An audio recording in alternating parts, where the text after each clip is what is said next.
maybe 400, I think, slats. So that we're batten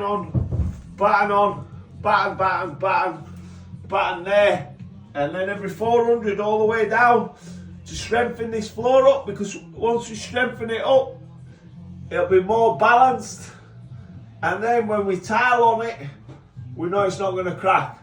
This is going to be a wet room floor. Needs to be solid, do you know what I mean? These, I don't even know how they get away with building stuff like this. But that's big companies as building inspectors, they're just not bothered, are they? You know what I mean? This, someone's paying someone. So I tell you how they get past. This is how they get past. That's how they get past. Benjamin. Do you know what I mean? Benjamin passes Benjamin.